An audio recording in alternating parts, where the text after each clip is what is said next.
দুল কিনতেছো? পারফেক্ট লাগতেছে কিন্তু এটা। তুই এখানে কি করিস? ও তোর সাথে কি করে? নিশ্চয়ই ফ্লার্ট করতেছে। আয়। বুঝলাম না, আমার বন্ধু বান্ধবের কি ভাবি টাবি লাগবো না কোনো?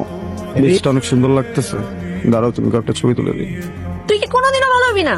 তোরে বলছি না, তোর ছবি রিলস যা বানানো লাগে আমি বানাই দিব।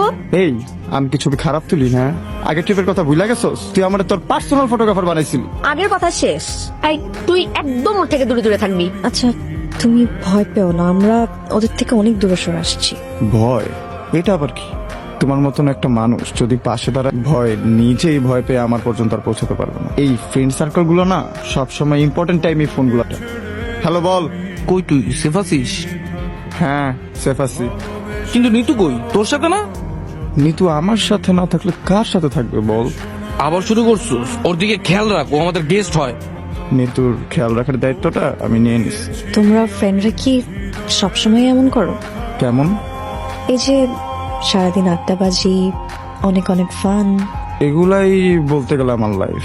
আর তোমার গার্লফ্রেন্ড? আমার গার্লফ্রেন্ড কই থেকে আসলো? লুকানোর কোনো দরকার নেই, আমি তোমার ফোনে দেখছি তোমার বেব কল দেয়। তুমি ভাবছো বেব আমার গার্লফ্রেন্ড? বেব আমার দাদু।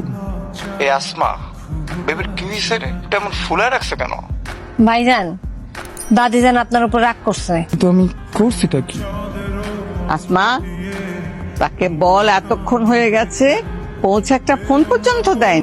ট্যুরে যেতে না যেতে আমাকে ভুলে গেছে। এই যে কানে ধরছে, সরি। আসমা, তাকে বল আর নাকামা করতে হবে না, কান থেকে হাত নামাতে বল।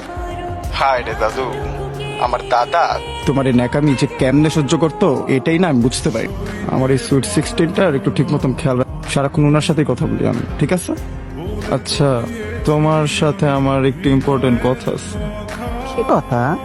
আচ্ছা, দাদা তোমাকে কিভাবে প্রপোজ করছিল?